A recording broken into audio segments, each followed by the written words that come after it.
Absolutely. If the way it worked out, if you told me we were going to get that shot, I'd take it 100 out of 100 times. That's his going left, step back.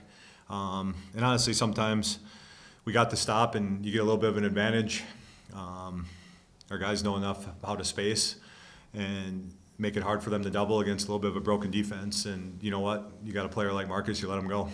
You call a timeout, then they can come out and trap it and get out of his hands or something. And every coach is different on that in terms of wanting to set up a play. But when you got a guy like him, sometimes it's best just to let him make something happen.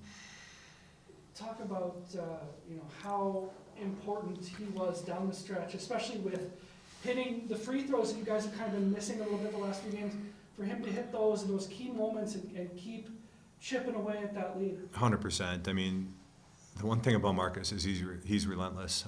He kept going to the basket, he kept getting fouled, and obviously got his head in the right spot. I mean, he's a good free throw shooter. Free throws are mental, and he made them tonight. And you know what? We needed every one of them down the stretch.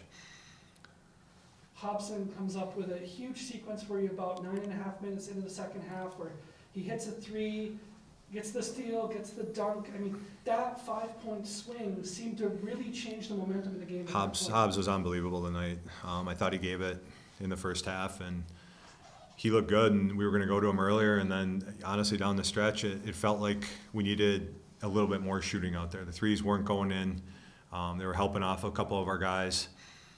And I know Hobbs will step up and knock him down. And what really made him valuable was he was good defensively. I mean, he had 5 rebounds. They weren't able to go at him. I mean, he did his job on that end of it. And then suddenly he really helped us. And, I mean, he was an X factor in that game, a huge difference maker.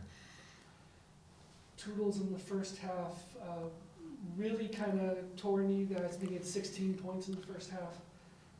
What did you change at halftime in order to kind of get in his way, keep him from being able to do what he was doing so well in the first half?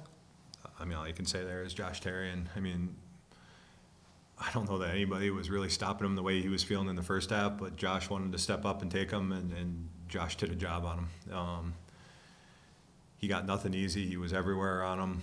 It was, I mean, another great performance. I mean, Terrian, he had a couple shots. I mean, Josh has 8 rebounds there and guarded Toodles the whole second half. So as much as, I mean, Marcus will, for making the shot, I mean, a guy like Terrian is just huge. In the first half, you guys couldn't hit anything from 3, and it's, that's kind of been your bread and butter to be able to hit those. So, how do you feel like the group kind of came together out of that as it tried to figure out how to start scoring again? One of the huge things there was Dawson Norgard. He went in there, he made a couple baskets, and I know it only comes to 12, but the attention he's drawing in there was so much more. Some of the assists he got out of there, some of the assists to the assist. When he draws a double team, obviously we get some inside out and collapse their defense a little bit. In the first half, we were trying to do it without going inside out enough. And, I mean, Saginaw guarded. I mean, they were really good tonight. Offensively and defensively, they had a great game plan. They weren't going to let us – they didn't want us to shoot threes. They were running us off the three-point line to a certain extent. And they're long. I mean, the guys that were guarding Marcus, I mean, Marcus missed a couple pretty bad because – and I thought we took a couple threes that you take when you're making threes.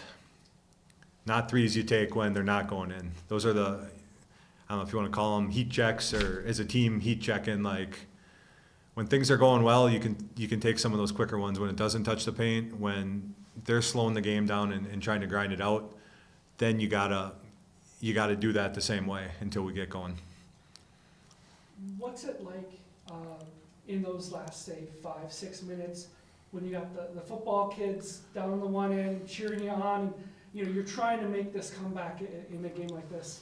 Honestly, that just brings energy because the game was won with the stops. I mean, we got a lot of stops in the last 5 minutes, stops and rebounds, and you know what? When they're chanting and the band's going and the crowd's feeling it, I mean, it was a heck of an atmosphere. It was fun. That's what college sports are supposed to be, and appreciate the football team, appreciate the band, appreciate all the fans for making it a great atmosphere, and that helps with your defensive effort, getting stops and getting guys down and getting them excited. I know we keep talking about this, but this is like 9 out of 10 now. This group is finding ways to win, and it's gotta be fun, I would assume, to be part of what's happening right now. 100%. It's the rewarding part of it is, and I hate going back to it, but a lot of these guys have lived through it the last couple of years, and you know what? They kept working, they kept getting better. Every season we've gotten better. Within the season to season, and these guys have kept trusting it. And you know what? We've been through some battles, and you know what? We've tried to build it the right way at Michigan Tech. We're not trying to bring in a bunch of portal kids. We're trying to bring them in and develop them and have a team that way. And it's good to see that rewarded.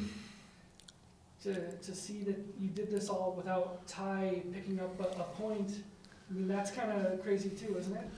For sure, and Ty's just a little worn out right now, and he just didn't have it, and that happens to freshmen sometimes. And Ty will bounce back, and he'll be really good for us on Saturday. And yeah, it's been awesome. We've done it with Marcus having tough games. We've done it with Dodge, and that's a sign of a good team when other guys step up and you got that balance. And we're playing 9 guys. Matchminder gave us a lift in the first half. I mean, we can say everybody. Gabe came in down the stretch and got us a couple stops. Like, that's a team, and that's what we're trying to be. This guy's too good. I've got Yeah. that. I do have one Oh. question. You guys were down by double digits there in the second half. What do you guys need to focus on Saturday to make sure you don't find yourself in that position? It's a great question. It was weird because usually when I'm upset with our guys, it's about defense. And I don't know that there's a ton we could have gotten different. Taking care of the basketball. We need to take care of the ball at home. Wayne's got great guard play. They're going to get in there. I don't think the league gets to double digits if we don't turn it over. So to answer that, it's take care of the basketball and get probably a little bit better shots. But the key thing is to stay with that is have our standard where it was defensively. I thought we were guarding. I thought they were making really tough shots. Some of the guys that made threes are the guys we wanted shooting threes. And I thought our efforts stayed there with defense, and eventually we got the stops that we needed. The tough shots they were hitting, they missed a couple, and as long as we keep fighting, I think we'll have a chance.